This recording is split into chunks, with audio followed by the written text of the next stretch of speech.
currently in. There's a number of proposals already in. So just to give you a brief summary without going on too much, in Artillery Street, the Walled City Coffee and Gifts propose outdoor seating and a programme of music events. The Centre of Contemporary Arts is looking to open up on the Sunday of this weekend and have programming and paint workshops outside. Java and the Playhouse are working together, exploring options. And then up on London Street at the Cathedral, Hidden Gem Cafe are exploring options for outdoor seating and music arts activities. So it's looking at bringing the streets alive. Legendary Food are working with St Colm's Cathedral and to use the car park as a zone for their vendors. And St Colm's Cathedral itself is opening additional hours, and they currently have an exhibition going on, Colmkill 1500, and there'll be music recitals and so on. So in Bishop Street area, Garden Reflection will be working with the Carnival Colour, because it's a busy weekend and that the Carnival Colour programmes will be running again throughout the city. Music Capital is exploring a music programme and trail around the city centre. And the Diamond and Fergie Street, Joe Jackson is proposing a family-orientated programme from their shop. And Society Street, as I say, as well, is another street that we're proposing to close. And anybody that's familiar with the Carnival of Colour, they have hosted previous years in St Colm's Park and that, and this year they'll be part of this city centre weekend, and they're looking at developing Society Street and working on with a Garden of Reflection to bring circus and street performers, and it's suitable for all ages.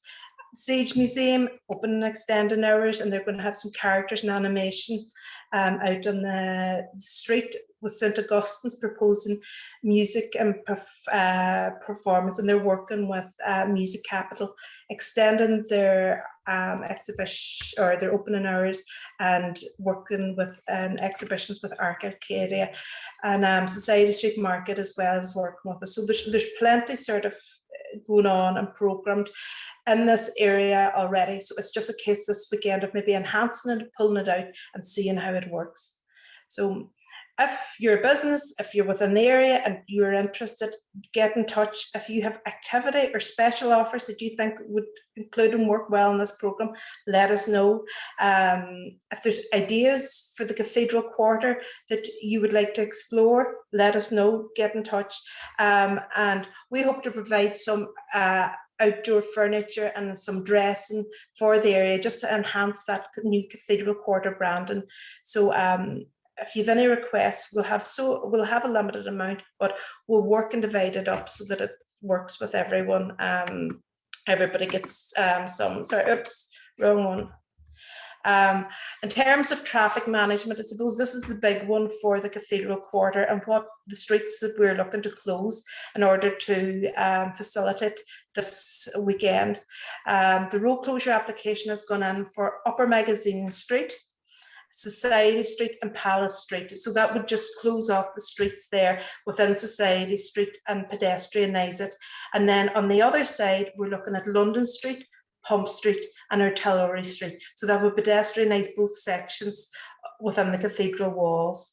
To allow us to get out and set up, there'll have to be no parking on these roads from 8 a.m. to 8 p.m. so that if it's pop-ups or there's performers or anything setting up, that there is the time for them to do it.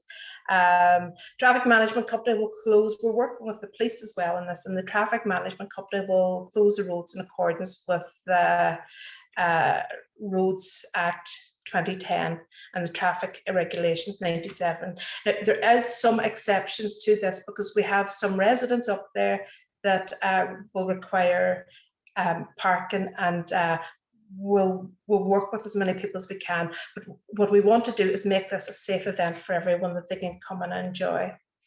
And other dates for the Cathedral Quarter, just to keep in mind for September, there's stuff going on all year round, and maybe this is now looking at opportunities how we can work, and there's more joint up way of working. So European Heritage Weekend is the 10th or the 11th and 12th of September. Culture Nights is the 17th of September, which is usually a very busy evening in the city, and Good Relations Week is the 20th to the 26th. So that's the pedestrianisation weekend, the 4th and 5th of September, and the times we're proposing is from 10 a.m. to 6 p.m. on each of those days to allow businesses to get out, get set up and have a good run of it, and just reanimate and reimagine the space of Cathedral Quarter, and just even the act of getting all the business and culture venues working closer together has been amazing, because there's great energy and excitement for trialling this within the business and cultural venues within Cathedral Quarter. So that is basically it. If you need any further information on business support, you can get some on derrystrabane.com/business. And if you have any queries regards the Cathedral Quarter weekend, drop us a little email at events@derrystrabane.com and we'll get back to you. Thank you. Thank you, Liz. And obviously, this is a very important pilot program that you've taken on. There's always been a lot of debate about pedestrianisation, Wall City, Cathedral Quarter, and what more beautiful place than they actually give us a go with the backdrop of St. Colum's Cathedral, Home Street looking on it, and all the artisan streets all around it. So it certainly will be a tester for us all, but it'll be very exciting, and we're all looking forward to see how this works. But again, folks, anybody who have any queries or any questions at all, as Liz said, it can be fired into those emails, but it also can come online here today in the chat box. So if you want to open up your chat box and ask any questions, please feel free to do so, and we'll try and address them at the end on the questions and answer session. But if we don't address them there, as I said, we will get back to people, and this session is being recorded and it will be available as well. Our next presentation is from Jacqueline Morsky, who's the Festival and Events Manager for Derry City and Strabane District Council. Jacqueline, as those who have attended these events before will know, is extremely experienced in all events that the council have been run over the years.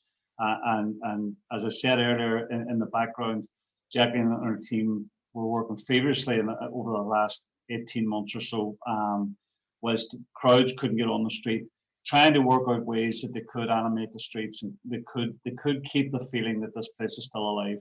Even at Halloween last year, you know, with the absence of people, they still put up inflatables right around the city, and it was a wonder to see in such difficult times. But Jacqueline's going to take us through the festival overview for the events this year between the 29th and 31st of October, which includes the awakening of the Wall City.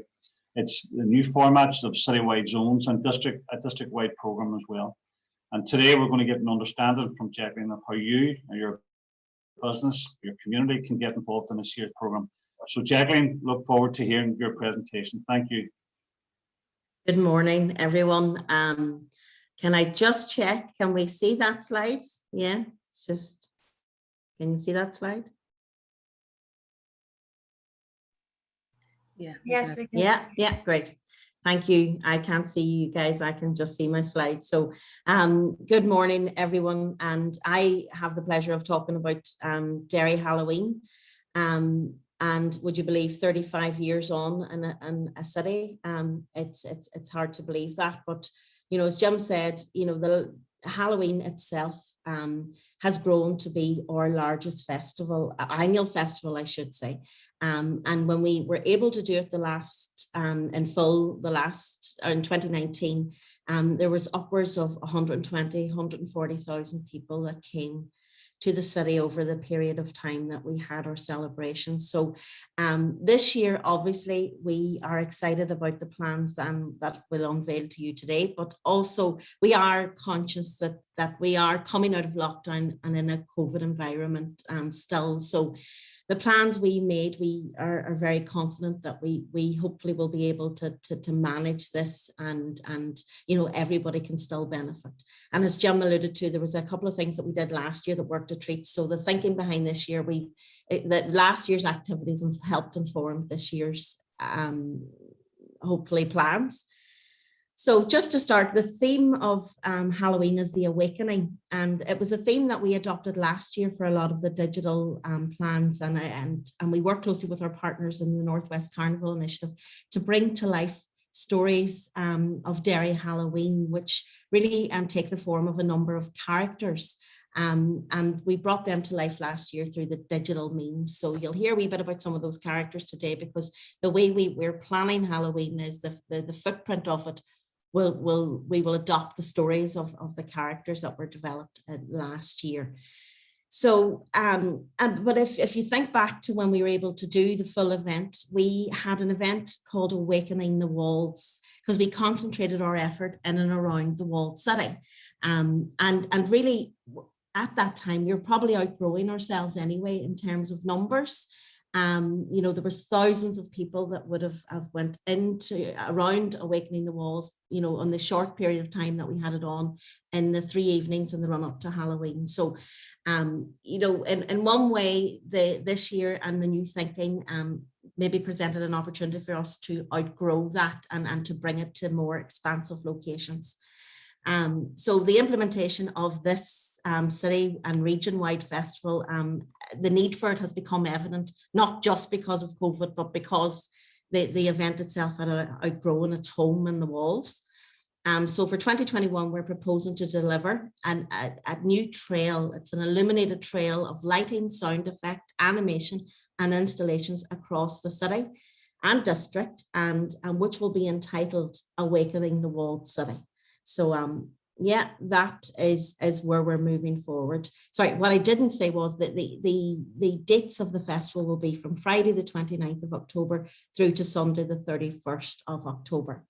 And and you'll hear more about the zones or the worlds, we're calling them, in a second, but really the geographical area of the trail encompasses creates a crowd-friendly circuit that can accommodate considerable footfall, implement social distancing and crowd management, while enabling people to enjoy a variety of themed locations and experiences safely and at their leisure. The other significant thing we've done this year for Awakening the Walled City is we've increased the time period of that being on, and that is from 5 until 10. If you remember back to 2019, that would have been on for just 2 short hours around the wall. So this year we've expanded the time frame. And again, that's, I suppose, to avoid people all coming to the same place at the same time. So that's been our thinking. So what does it look like? What does it mean? And as I said, we have identified, would you believe, 5 zones, 3 of which will be in the city, and 1 in Strabane and 1 in Donegal. So we'll tell you about that in a second. But our Spirit World one is Whispering Wharf. And now this is an area that we know from obviously organising our Foyle Maritime Festival. And we're going to tell Shanachie. Shanachie is a storyteller. And we know this city is full of storytellers. So we're going to bring to life the Queen's Quay area of the city and tell a story of a Cailleach. A Cailleach, would you believe, is an old hag that lures you in with her beauty, but when you see her up close, she isn't as beautiful. So there's going to be a mix of things happening here between lighting, sound effects, storytelling, and we're working closely with the Northwest Regional College, the McGee, and the zone or world will be up from the pontoon area just right beside council, right through to the City Hotel Peace Bridge end. So we're excited about that. We are bringing, I suppose, the festival down to that part of the place. And it really will bring to life. And as you know from the event, a lot of people come into the city that way, so they can walk up through the Whispering Wharf and get an experience there. The second world, Spirit World, is, and we love this guy, it's Walter de Burgh. Now, if you don't know Walter de Burgh already, Walter is the skeleton that sits on the crest of the coat of arms of the city.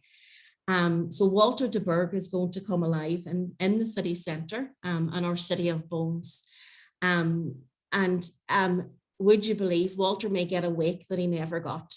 So this will be, really we'll have a bit of fun here. We will really, Walter will take over the core city centre, and you know, the areas that we're talking about there are from Bishop Street, the Diamond, Shipkey Street, through Guildhall Square and Waterloo Place End. But we're also working with our neighbourhood renewal groups, Read the Fountain and Newgate Arts, and Fawn Embankment End as well. And of course, Liz just talked about the Cathedral Quarter. So hopefully that's a pilot, hopefully that will work. And the idea will be that hopefully will happen around the days of Halloween too. And it's exciting for those businesses in and around that space. But that's Walter, and Walter will have a bit of fun, as we say, and a bit of quick wit that this part of the world is known for. So Spirit World 3 really takes in the water side, and the Ebrington site I'll start off with, but the Ebrington site is actually going to be a culmination of bringing all of these characters to life in a 3D mapping, digital mapping way. So if you can imagine a portal centered right in the middle of Ebrington Square, and Halloween, if you know this already, it's at a time where the worlds between the other world and the new world, the veil is at its thinnest. So these guys come out to play at Halloween. That's the myths and legends tell us. So our characters will come out through the portal at the awakening at Ebrington Square. And we're really, really excited about that piece. And it will be something that everybody will want to go to see. And then moving on into our Forest of Shadows, which is St. Colum's Park, where we will tell the story of the Morrigan. And Morrigan is a shapeshifter, which takes the form of a crow, and legend has said that the crow comes to those that are going into battle, and it's an ominous character that you don't want to see. So if you do get a chance, check out the videos from last year, because they really do bring and tell these stories of these characters. But Morrigan, in that space, we're working with In Your Space, Echo Echo, and Tumble Circus, the upper part of it. And there'll be everything from shadow dancing to illuminated activity. Fire will feature in the park, and fire performers. And then we move into, and this is last but not least in terms of the city activity, it's Northwest Carnival will take over the space. Now, what I hadn't said at the outset, unfortunately, we won't be able to do the carnival parade that we know and love. For obvious reasons, because that brings together 700 people more in a parade across the city. So, but we work closely with our key partner in the delivery of Halloween, Northwest Carnival, to take over the lower end of St. Colum's Park, the trail. And that will be from St. Colum's Park House down around the pathway and over towards the Peace Bridge and under the Peace Bridge. And we're hoping to have some activity near the transport hub at TransLink as well. And really, you know, what you can expect there, again, more illuminations, more sound effects. Hopefully some performers will come out of the shadows in the forest. And really they will, you know, look at the Morrigan and look at the theme and bring that to life as well. So that's the awakening of the walled city element. Now there's so much more we could say, but in the interest of time, I want to move on, but we're always here for questions.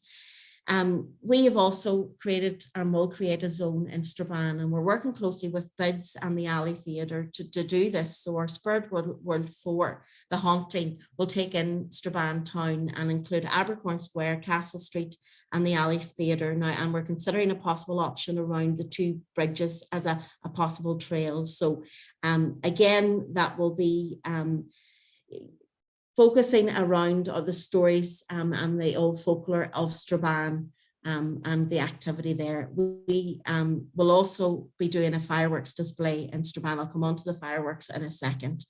But one of the things that was developed by Ashley in our office a number of years ago was a hay bale sculptural trail. to take in the wider district area as well. And the hay bales will be back, and hopefully they will be back bigger and better than ever. And they will be dotted about the district. So we're working on confirming the locations of the hay bale trail, but that was really good because it got people out of the city and in and around the district. So you can expect to see that at Halloween in Strabane.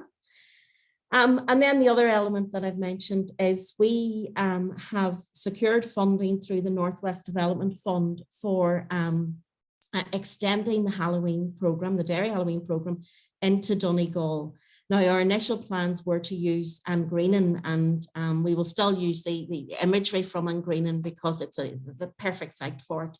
Did you know that the old Ulster Red Branch Knights, rumour has it that they're buried under the mound at Greenan? So our plan is to bring them to life, but the location we will use, because it just won't work at Greenan because of crowds and control, will be Swans Park in Buncrana. And that is great for us. And the reason that is being done is because of the tourism impact into the region, but also it helps us from a Halloween destination perspective to really put Halloween in the map on the island of Ireland, as well as worldwide, and to reinforce that. And really the celebrations have outgrown ourselves. So this is exciting for us to do and to expand. And we're working with our partners in Donegal Council to deliver that as well. So that really is the awakening trails. Now, I know there's so much more we could say, but just to say then there is, of course, additional programming that we will be doing. We really couldn't risk doing the one location in Derry for fireworks, because if you've been there, you would have seen them huge crowds that gather for the fireworks display and the parade on the 31st. Excuse me. But what we will do is multiple fireworks displays dotted across the district. There'll be 3. And we had planned to do that last year. Unfortunately, we couldn't, but this year, please God, we're going ahead with that. And we also will have our fireworks display at Strabane as well, and around the Melvin area. So for the town to see there. So again, that is all planned for at the moment. The other thing Jim mentioned that we did do, because we just didn't want to do just digital last year, we had sourced a series of inflatables, monster inflatables, and we dotted them about the place. And the beauty of inflatables is that they're very visually impactful day and night time. So we are about to purchase a number of these inflatables, and they will be dotted about the place. I've just upped the picture of Ebrington there, and the tentacles from last year, which really were an attraction in their own right. So if you can imagine now, they won't be in Ebrington this year.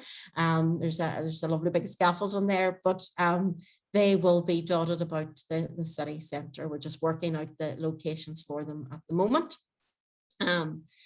We are also looking to have installations at Guildhall Square and Waterloo Place, and there's some trading opportunities dotted about as well, and I know Jennifer's going to talk about those.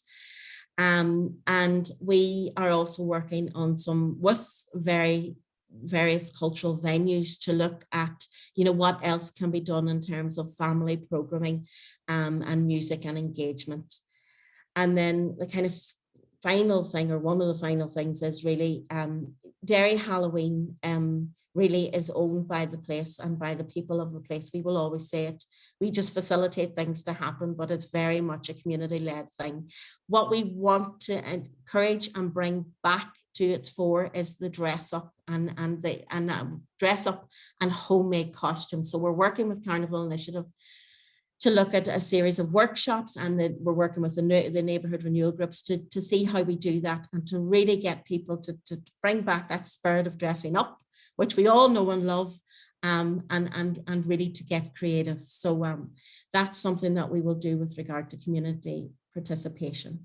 So really as a roundup, what you can expect in these zones, there'll be a series of illuminated trails, sound effects, characters, performance, some possible pop-up music, as well, dotted about. One of the things we're doing at the moment, if you might have noticed with our Inside Out program, is we have music around the place, and it's pop-up in nature. So there'll be, you know, we'll engage our musicians and do that. So really, I guess why we're all here today is to find out and really see how we can work with yourselves, the business and culture community, to get involved. So the first thing, and really probably the most important thing, is let us know what you're up to. You know, if you're planning some activities, hopefully today might inspire you to adopt some of those themes and to get involved and to really, you know, remember, you know, people, if they're coming into the city, they might be coming in for a longer time. So there's more opportunity to engage with them and to get them involved with yourselves. But let us know what you're at, and we'll certainly, through our website and our social media, help tell people the various different offers of the businesses, hotels, and what everybody else has. We're also, you know, I know we're tentatively moving forward with regard to live music and venues, but, you know, we want to hear about your After Dark program and really what you're up to. So if you're in the hospitality sector or the pubs, let us know what you're at, and you know, we can see if there's any help. We certainly can help promote and market that activity. One thing I always ask you to do is dress up, but not just yourselves, your shop, your staff, your customers. If there's a way of helping customers dress up, do that. And also the big thing, the last couple of years, we really have helped and improved on our digital assets. So we're excited that we're currently filming. If you've seen people Halloween costume out and about at the moment, it's filming for all the digital material that we will require for this year's festival. I was out with a Red Branch night last night around a spooky park. So that was filming, in case you're wondering. It was nothing else. So really be part of it. Use that material. You get involved. Tell us about what you're at, and really keep us informed. So, and please remember, you know, the spaces that we're using now are wider. There's some activity maybe outside your door or in and around your area. So be mindful of that. But remember, there's longer linger time for people, and help us showcase what this place does best. So really, that's me. I always go over time, sorry, Gemma. But a way to contact us is events@derrystrabane.com, but also keep an eye on our digital assets, which we, as I say, we were filming last night to get a series of assets to put on our new website, which will be out now in the next week. And really, but that's the best way to contact us or ask us some questions today. So that's me.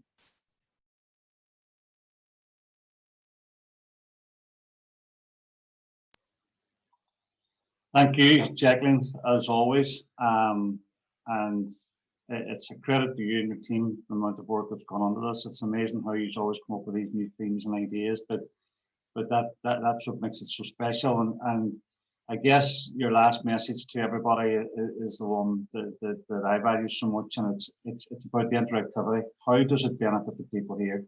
You know, it's great doing events, and it's great for the citizens of the city, or people come to visit, they watch these spectacles, but how do we actually turn that into opportunities? And I guess that's what this morning is about. And I know that that's the core of your work anyway, and the work you do. So on behalf of everybody, before we start, thank you and your team for that. But it's now about turning that into reality. And I guess to all the people who are participating this morning and watching, it's over to you as well, because council can do so much. They can bring forward so many ideas, but how do we turn those ideas into trading realities and into business opportunities?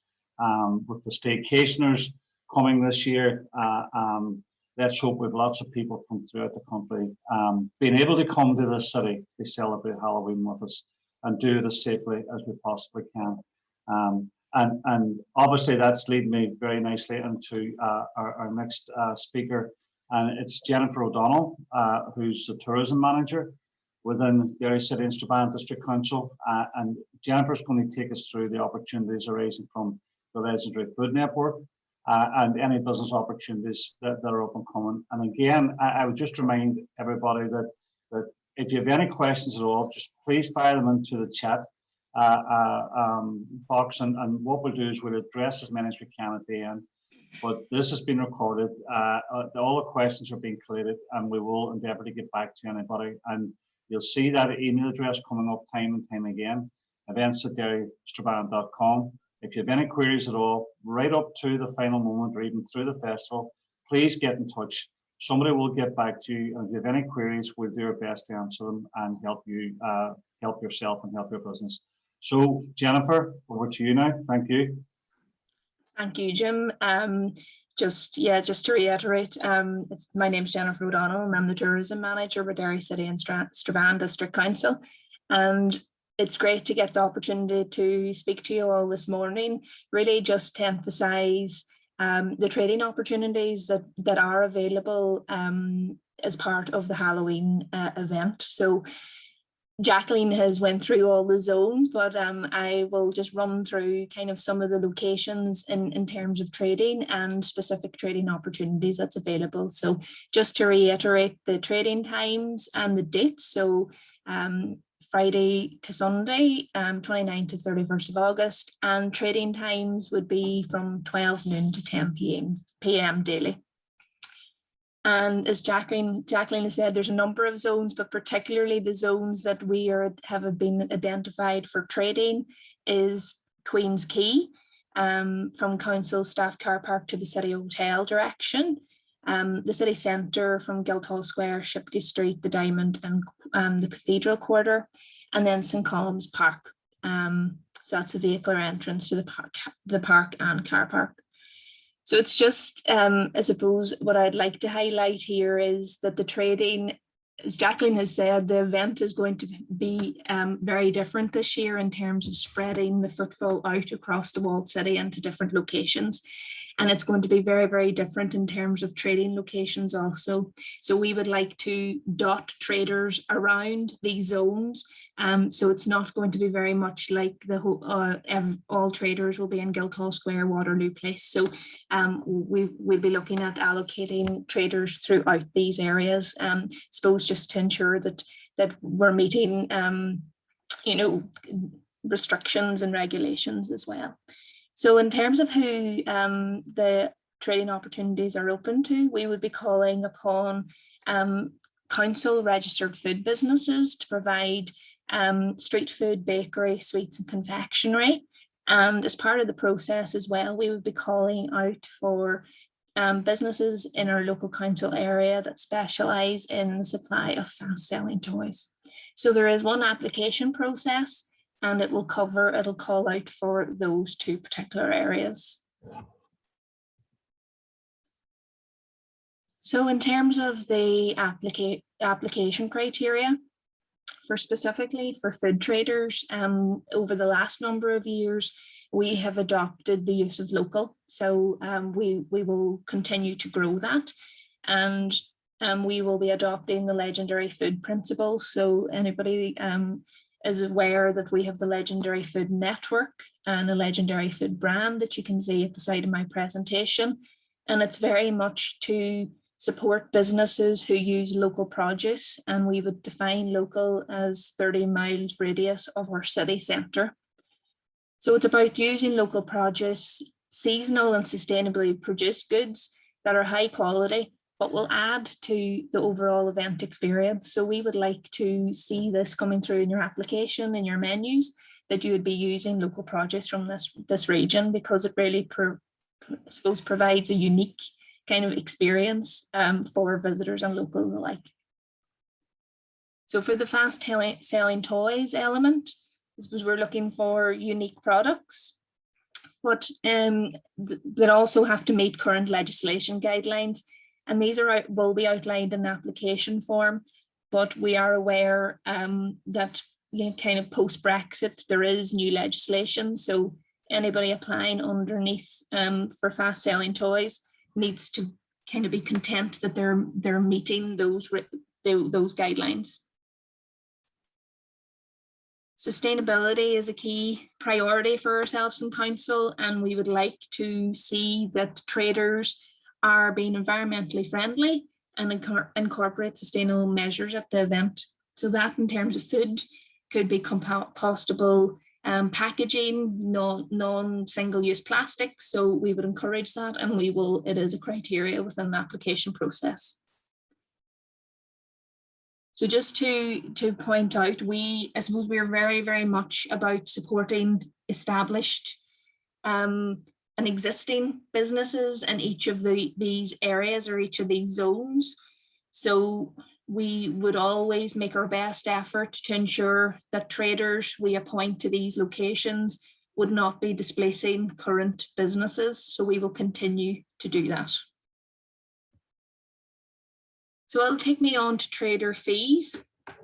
And you can see that we have broke that down for street food, bakery and sweet confections, fast selling toys, and then there would be an additional cost for electric. And it's based on a 3x3 meter space. So in terms of the costs, if anybody has traded with ourselves at events before, and particularly Halloween, you will notice that there is a decrease this year in terms of the fees, and that is very much our commitment to support local businesses and give traders an opportunity to get back out and start selling. So we are committed to making that happen, and that is reflected in the fees this year. I suppose there's another element of there's new zones, you know, so we need to be flexible as well. So that's kind of reflected in the price. So just around the application opening date. So the applications will be opened on Tuesday, the 3rd of August. So that's this Tuesday. And there will be a 3-week window for applications. So applications will close on the 24th of August. We will have traders confirmed by the 20th of September. So that just gives us enough time to assess the applications that come in, and just with experience of other years, we do get inundated with applications. So it will take us a number of weeks to go through that process. The applications will be available on daharystrabane.com/trading opportunities. And just to say that within the application, each zone will have different requirements in terms of setup, and it'll be fully outlined. And I suppose we will request if you need support in terms of infrastructure, electricity, or pop-ups. So we'll work with you on that. So there's another couple of opportunities that are available that are outside of the main application process. So I just wanted to highlight these today as well. So in terms of the Walled City Market, traders will be able to trade in Guildhall Square over that weekend, and Nicole, our Markets Development Officer, will be in touch with traders directly to discuss the opportunity there. So that's a separate process. There will be a separate application for ice cream vans as well, and we will be working on that and issuing that in the coming weeks.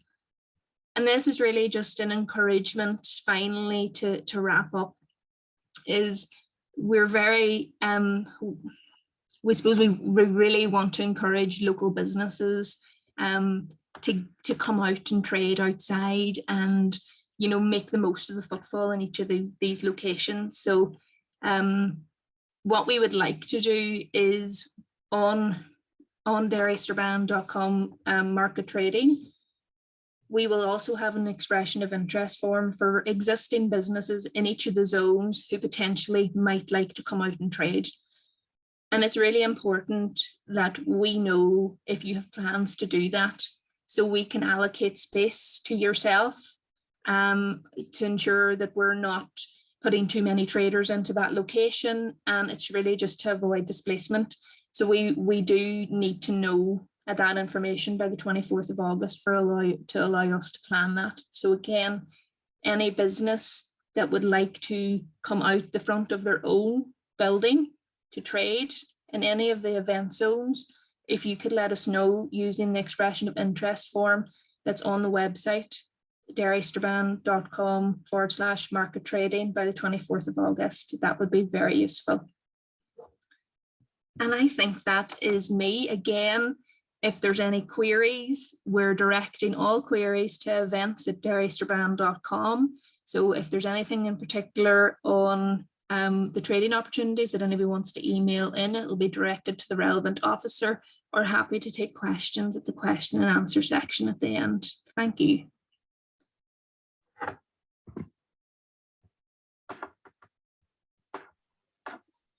Thank you, Jennifer. Again, very, very comprehensive presentation, and you know, that's the importance of the trading opportunities that are out there for people now. And as Jennifer was saying, please get in touch through the emails that have been provided, and there'll be a staff member there who'll be able to assist with the trading outside the premises and the do's and don'ts and all the things that go into the zones. And the fact that it's been spread out so well, that was always a criticism sometimes we might have faced whenever there was anything along the riverfront. There was nothing up in the wall city. There was anything in the wall city. There's nothing along the riverfront. So credit to everybody involved in the council team here to ensuring that they're going to try and maximise that. And I guess for people's safety as well, spreading the numbers out, keeping people spread out right throughout the city is very, very important. So, look, Jennifer, again, thank you so much for the presentation this morning. Our next presenter is Paul Dahari, who is the Event Safety Officer within Derry City and Strabane District Council. Paul's going to take us through the traffic management plans during the course of the festival. And obviously, look, Paul's work this year and the work of his team has been, you know, greatly increased by the fact that we're working in a post, we hope a post-COVID arena. But Paul still will be very much working to the government guidelines and regulations on this. So that's an ever-changing picture, and just bear that in mind with Paul's presentation this morning, that people's safety and pedestrian safety is paramount in what's trying to be delivered here. So, Paul, can I hand over to you, please? Thank you, Jim. Good morning, everybody.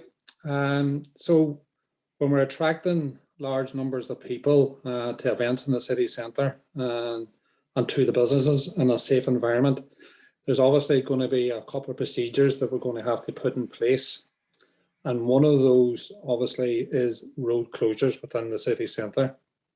So we hope to lodge a road closure application on the next week, on the 6th of August.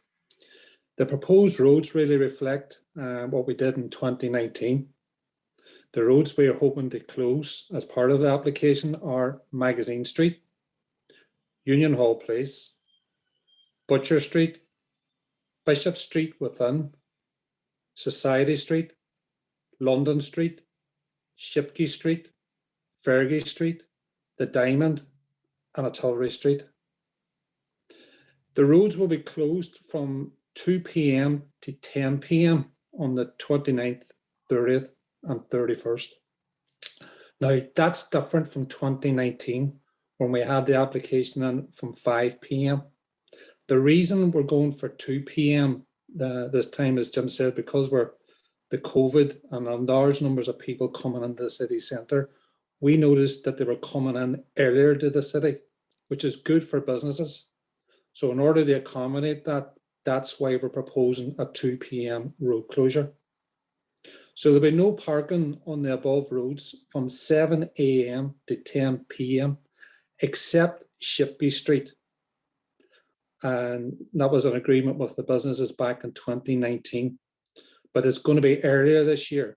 So there'll be no parking on Shipquay Street from after 11 a.m. And that's because blue badge holders, if they park in Shipquay Street, they have a 3-hour window. So that they'll give us the opportunity to close the road completely from 2 p.m. The roads will be closed by our traffic management company in accordance with the legislation, and the PSNI will cone the roads to prohibit parking. Car parks, as you know, within the city centre, we've got 2. Society Street car park will be closed on the 29th, 30th, and 31st. And there will be restricted car parking on Bishop Street car parking with no access for parking after 2 p.m. and no egress from the car park from 2 p.m. Next slide. So you're probably not able to see what this all entails, but that's what it'll look like. So we've our road closures coming into the city centre within the walled city, and we'll have advanced notices out around the perimeter of the city centre for visitors coming in to let them know which roads are closed in advance. And we'll have VMS signs up directing people to car parks in and around the city centre to help with that. The difference between 2019 and this year will be for those who have been in and around the city centre with the infrastructure now in Fergie Street.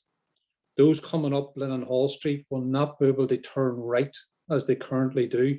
They're going to have to come up from the Millennium Forum at the back of the Richmond Centre and turn left onto Fergie Street and exit as we did in 2019. Next slide. So in order to control the road closure, Council will have security positioned at the road closure points following installation by the traffic management company. And that is really at the gates of the walled city. Their role will primarily be to assist emergency vehicles gain access within the road closure, to facilitate court services, and to assist patrons checking into the hotels that we've identified. That's within the road closure. And that's for them to gain access to the car park facilities. And should that be the Muldrons car park facilities just at the inside Butcher Gate or at the Bishopgate Hotel and the Shipgate Hotel, obviously they might want to use the Bishop Street car park. We also have identified from the Department of Infrastructure that there is residence parking permits for Magazine Street. And obviously, like in 2019, we'll afford them access to our Foy Street car park, which will be designated for blue badge holders and those residents who have parking permits.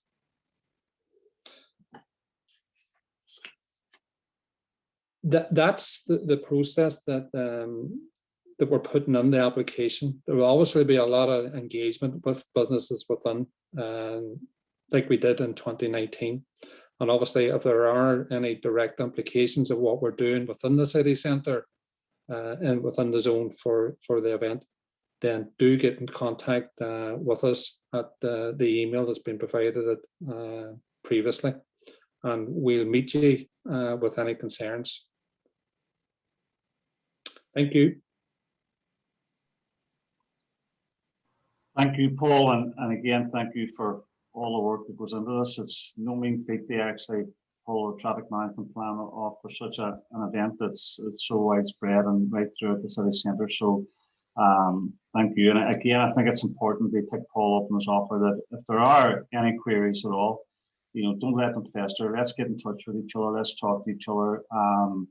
I spoke to Paul before about facilitating, people at the last minute that they desperately need help or whatever. And he's assured me council team will be up for helping everybody like that. But the main theme is, and people must understand, the thrust has to be keeping people safe, keeping pedestrians safe. And we want to get as many people in there as safely as we possibly can to enjoy the Halloween festival, but also to enjoy what the city's got to offer and what your business has got to offer as well. So it's very much a joint effort, and we hope to make this work for everyone. Our final speaker this morning, last but not least, as I say, Laverne, is Laverne O'Donnell, who's the business officer from Derry City and Strabane District Council. Laverne is going to take us through the business innovation and growth program and how our local businesses can avail of this free one-to-one mentoring and support.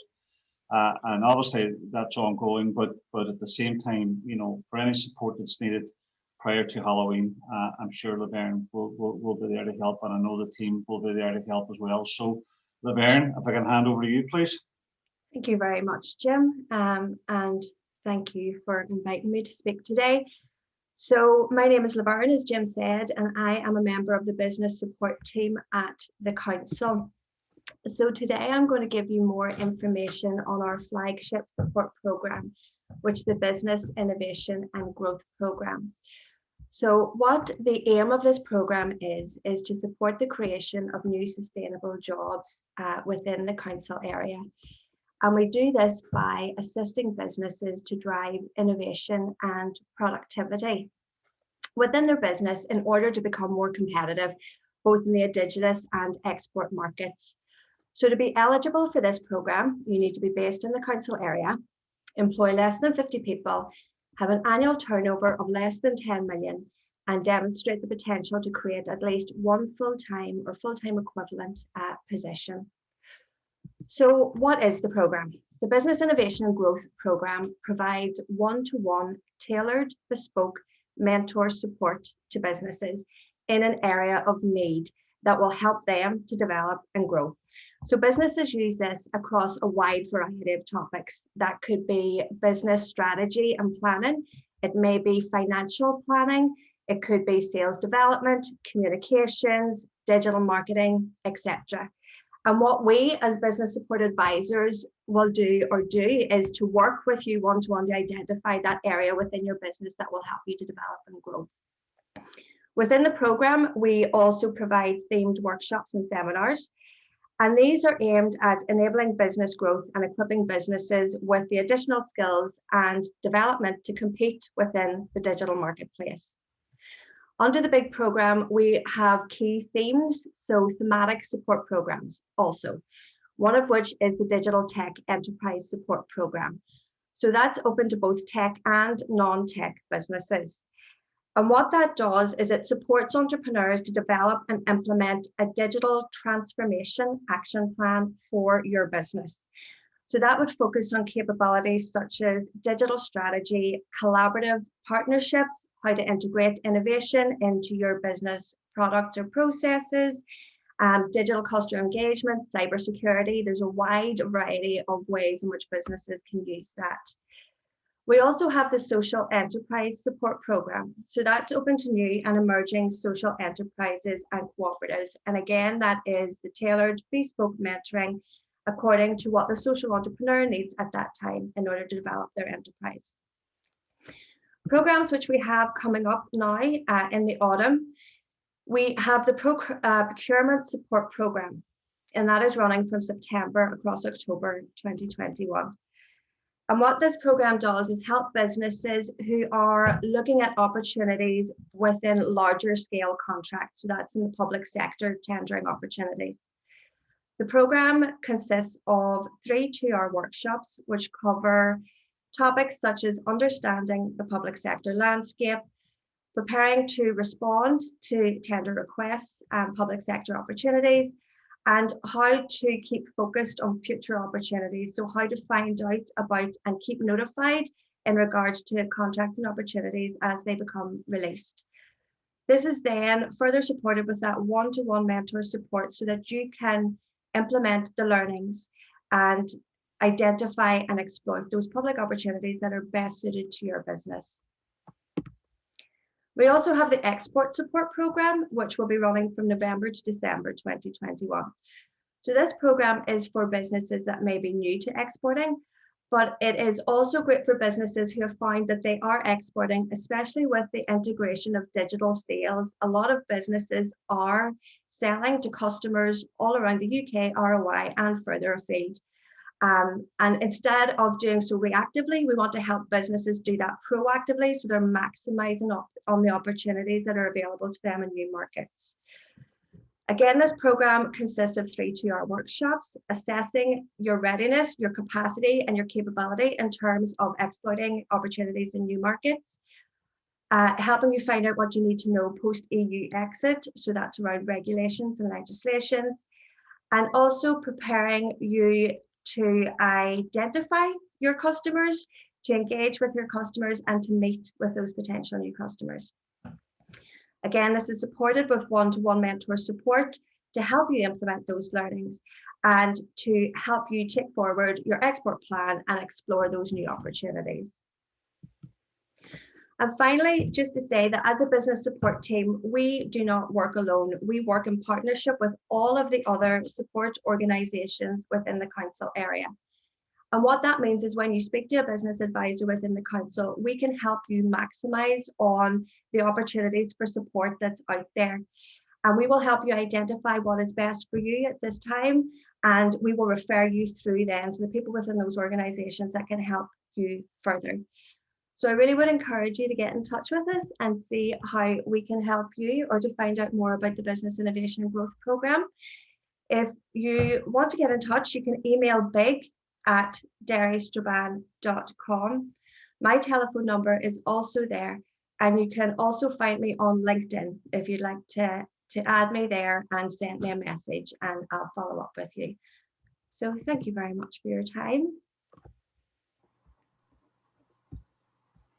Laverne, again, thank you so much for all that knowledge, and hopefully some of the businesses who are attending here this morning will see the benefit of getting in touch and taking you up on those opportunities, especially around the procurement, which is such a difficult area. And for lots of small businesses, it's an area that there's no great level of expertise. You know, it's very, very complex. So what a great opportunity for people to learn.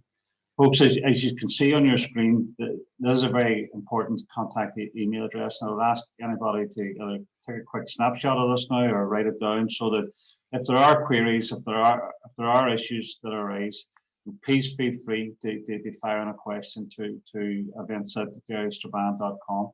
We're all easily contactable, I know that, but at the same time, if the last thing we need is anybody who think they can't contact somebody. So just remember that email address, and if you're struggling getting anybody, you'll always get somebody to come back to you from that email address. So look, folks, that's the presentations by our contributors this morning. And now I'm going to very quickly go into a question and answer session. And there's two that have come in that I'm going to try and couple together. And basically, it's about outside trading. So I guess Jennifer and maybe even Jacqueline as well, because there's two parts to this. One is trading outside. You know, can people just go outside and trade, or do they need to get in touch with yourselves to do it, Jennifer? And the second is about pavement cafe licensing and basically dressing the pavement cafe licensed area to the theme of that area. You know, for argument's sake, the along Queen's Quay, the Shanty, and the Walter de Burgh within the Wall City. Is there the question was about, is there any toolkits in relation to that about how they should dress their pavement cafe licenses? So Jennifer, maybe if you want to just answer the first one about people just randomly going outside the trade, or do they need any special permissions? And maybe Jacqueline or somebody could answer around the templates or the toolkits that might be available to those who want to dress their outside areas. Yeah, thanks, Jim. So in relation to outside trading, I suppose that's why we want people to get in touch with us directly if they would like to discuss it further. And, you know, that's a conversation then with ourselves and our licensing team to see what is required and how we can make that, if there's a process required, how we can make that as easy as possible. So that's really just highlighting the need for businesses to engage with us if they would like to do that. I suppose what we're doing is encouraging and helping through that process. Yeah, and Jim, just on the second part, we will have our digital toolkits up available. They should be within the next 2 weeks on the new website, and those will be themed around the different worlds that we have identified, and the different characters. So, but just to say that we will do door-to-door and have door-to-door conversations with businesses in advance as well. That will be part of the planning process for Halloween. So, and then if anybody wants to send us their email address and sign up to, we have a mechanism for different cluster groups of businesses in the city. So we meet those, you know, every few weeks. And if they aren't part of one of those cluster groups, definitely send us through their details and we'll get you into one. And that's where we chat about the different things that are coming up as well. So Yeah, and we would be absolutely delighted to get businesses interested in dressing their shops and their shop fronts. Thank you, Jennifer, and thank you, Jacqueline, for that. Paul, over to you with one now. It's one that regularly would come up, and it's traffic management, and I think everybody understands that especially post-COVID, it's a time for all these new innovative ideas around how we use our city centre streets and avenues and pavements and everything else. So, but one question always comes up about deliveries and people need to get a delivery and how will they do it and how do they go about that, and what about parking outside, the usual thing. But this one in particular was just simply about if I need a delivery during the time that the streets are closed or if people are late in arriving, will I be accommodated? And Paul, I know it's one that comes up all the time, it's one you deal with all the time, so I just think it would be good to give an indication of how accommodating this is all going to be for people who are in need of help. Okay, Jim. As you say, we've gone through this in previous events, and we've had the same situation. That's why we're putting the stewards at the different points within the city. If we know in advance and businesses get regular deliveries that can't be outside the road closure, the roads are going to be closed at 2 p.m. But the event infrastructure actually on the roads, which will actually prohibit any vehicles moving around, is going to be really from 4 o'clock to 5. It's at the weekend as well. Halloween is on the Friday, Saturday and Sunday. We'd ask businesses where they can try and get it within the time slot of 11 a.m. or before 2. We'll try and accommodate them as much as we can. But obviously safety is paramount from my point of view, and vehicle and pedestrian interaction is to be avoided. And that's what I'd be looking at. But I'll certainly look and try and work with the businesses. We will have an event control up in operation for the event, and that's the emergency service will sit in with us at the event control. And where possible, if it's an emergency delivery or something's happened, then we will try and accommodate the businesses as best we can. But bear in mind, it may not be possible at all times. I guess, folks, it's about early planning, early preparation, and the message is quite clear that Paul and his team and council are here to very much work with people, but they're asking people to work with them as well. And if people could plan early, if they're expecting deliveries, if they could try and make arrangements for them to be there a little bit earlier, just over the period of this festival. But help will be there at hand. So thank you for that, Paul. But Paul, now that you're there was just one further question. Just a simple question about any traffic restrictions in Strabane during that part of the festival, Spirit World 4. At this moment in time, we don't have any plans to restrict traffic for Spirit Worlds 1, 3 and 4. It's only 2 at the minute, and that's within the city centre where we're going to get the mass gatherings and obviously things coming out on the streets and businesses trading. But at this moment in time, I'm not aware that we will have to restrict traffic within Strabane.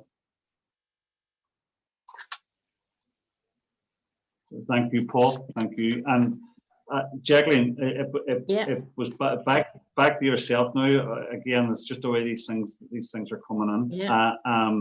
And it's just a little bit more. There was a question here. Could you give us a little bit more detail on what's going to happen actually over in Everton Square, Collins Park, in the waterside area, basically? So just a very simple question. There could be a wee bit more detail on that. Yeah, no problem. So the Everton Square, we have engaged a company to produce a 3D digital mapping activity right on the square. So it's a portal that will showcase these characters and will basically passing from one world to the next. So it'll be a visual digital installation that'll be right on the square. But you know, digital mapping, they're a huge attraction, so that'll be great.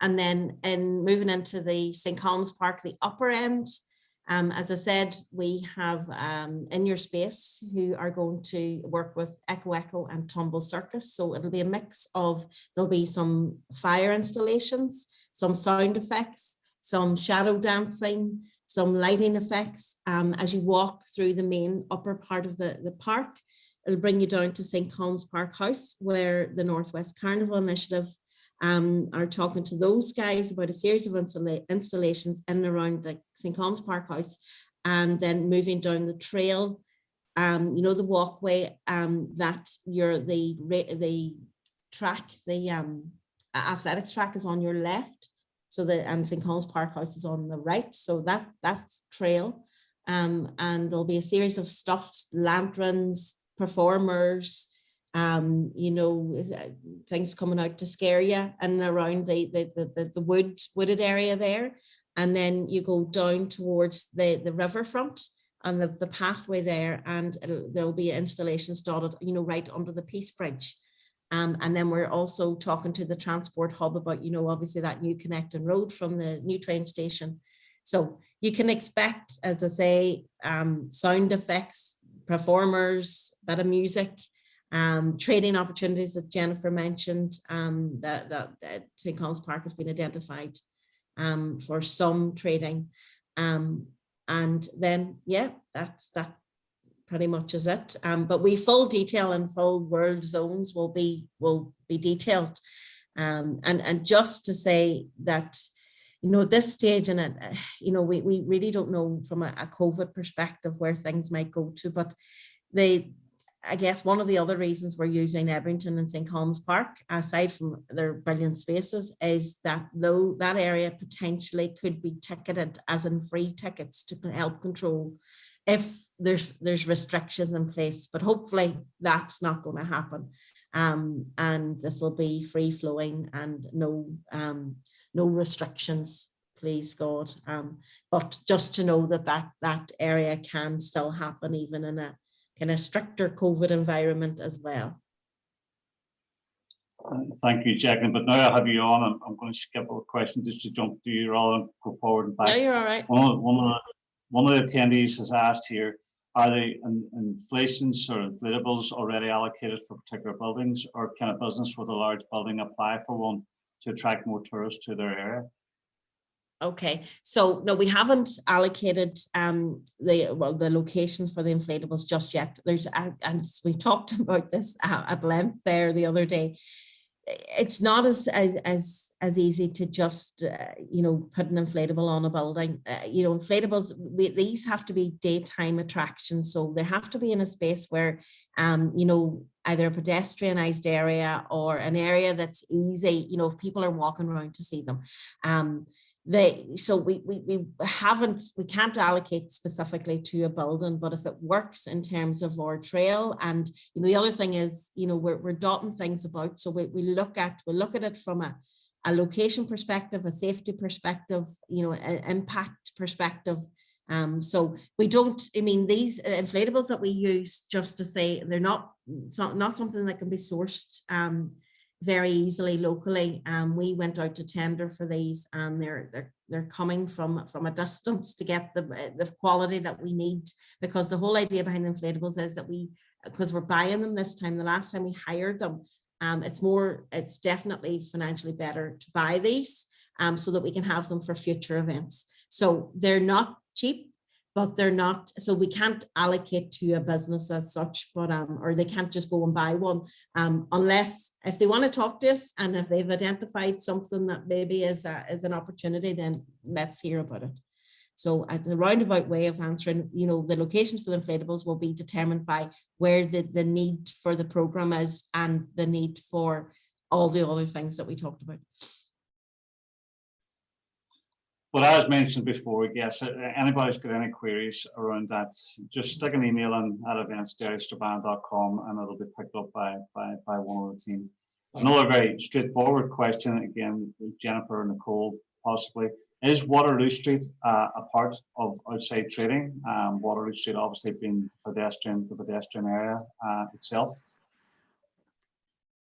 I suppose no is the answer to the outside trading, but I suppose this is where it comes back to, you know, businesses there being encouraged to use that space, and also bearing in mind the infrastructure that's going to be in place through the regeneration works that's happening in Waterloo Place. So there will be a natural hub there in terms of the seating areas and things, and I'm sure that there'll be animation dotted around. So again, it comes back to encouraging people in that location. There's lots of great businesses on that street, so it's encouraged them to get out and trade themselves, and the seating will act as a hub in that area as well for footfall.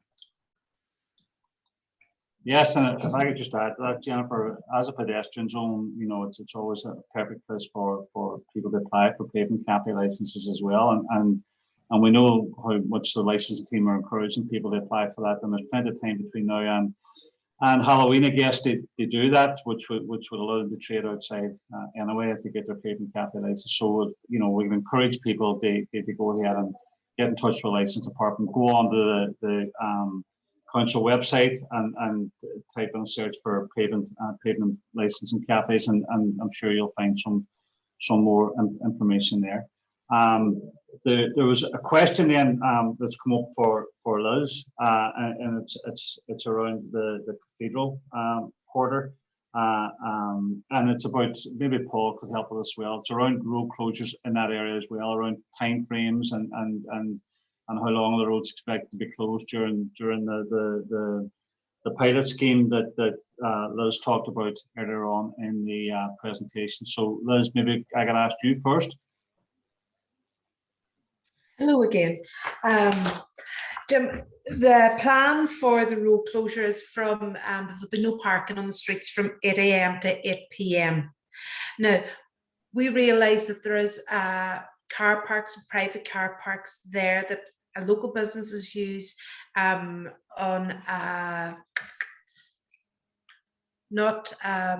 what's the street now? Upper Magazine Street, excuse me, on Upper Magazine Street, where local businesses use. So what we'll do is we'll have stewarding in place at the road closure locations, and if we have an agreement in advance. Also, there's a couple of permit holders in there with accessible parking requirements. So we'll work with them as well. We'll get in touch with them, or if they can get in touch with us in advance. But what we plan to do is to accommodate as much as possible the normal workings, but have it set up so that it's a safe environment. Paul, is there anything else on that?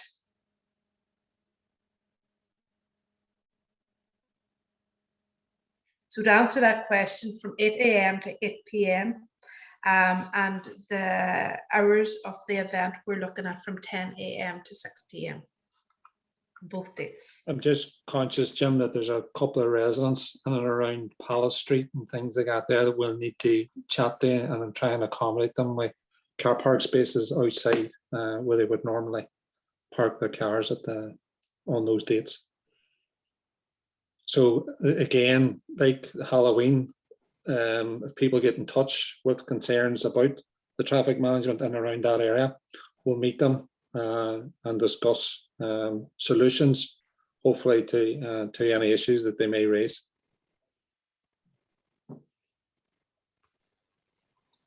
Thank you, Paul and Elizabeth. The question coming here from Martin: has a Halloween and private sector activity publication deadline been set as yet?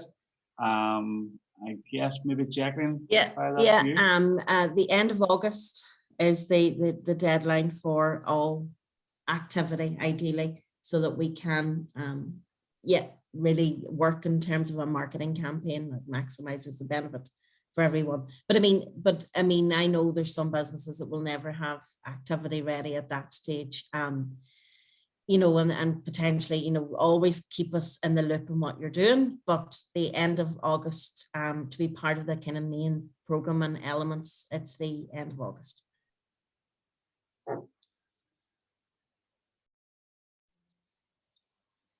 Thank you, Jacqueline. Well, folks, listen, I've said that I was going to wrap up just slightly before noon, so it has reached that time. Any other questions that we have here that we couldn't get answered to this point, we will get back to people. We have a record of the questions that are here. This presentation is being recorded and it will be put on, I believe, the council website, but it'll certainly be made available for people to see. But remember, this is your festival, folks. This is about trying to drive as much football and as much business to your premises and to your workshops, your shops, and etc. So look, events at daharystrabane.com for any ideas whatsoever. Everybody who's on here this morning is more than willing to take time to get back to you and answer any questions that are needed. So look, please stay in touch. Please stay careful out there with COVID. Please work with us, and let's all ensure that we can help each other to get business back going as well as we can here. And finally, I would personally like to say to all the council team who are on here this morning, thank you. Thank you for all the work that you've done throughout the past year, indeed in previous years.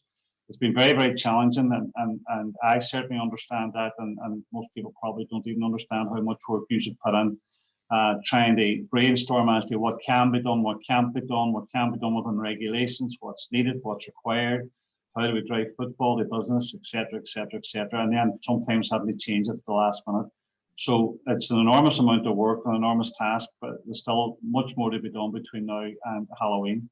And the first event, Liz, wish you all the best in this pilot program for the Cathedral Quarter.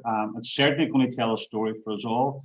We hear a lot of people talk about what the Cathedral Quarter should be like and how it should operate and how the inner wall city should operate with traffic and everything else. So this is going to tell us a big tale. So good luck with that, Liz, and to all the council team. Thank you so much. And to all the attendees this morning, thanks so much for coming along. Let's ensure we all work together, we all stay together, and let's really enjoy Halloween this year. And hopefully that'll lead us into another great time, which will be the Christmas period, exactly. And it's almost as though I'm wishing my life away here, but I know that you started working on that already. So yeah, folks, this is an ongoing piece of work, but it's about all working together, yeah, delivering for each other. And Jim, just to say, Foyle Maritime Festival next year as well. We've obviously been starting planning for that too. So we'll do another one of these pretty soon. So folks, as you've heard it, this is about us all working together. These festivals are for you, not just showcases, but for you to try and make business opportunities be maximized. So again, without further ado, thanks so much to everybody. Thank you to the people behind the scenes who's made this possible this morning. And most importantly, thank you to all who's attended. Thank you now. Thanks, Jim.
Well done, everyone. Thanks, everybody. Done. Only Very one good. Well done. boo-boo, and that was the recording for some reason. Didn't start that well. It's still recording now. It's still recorded 90% of it. It kind of came in halfway through. It was Liz. Way through Liz Liz's, was so chatting now. we can do some editing around that. Okay. Well, And it's still recording. Nicole was saying there. You want to stop? don't worry about it. Gemma, that well done you, because Yeah. I was on one of those one time. Oh my God. Remember, I can't remember what it was, but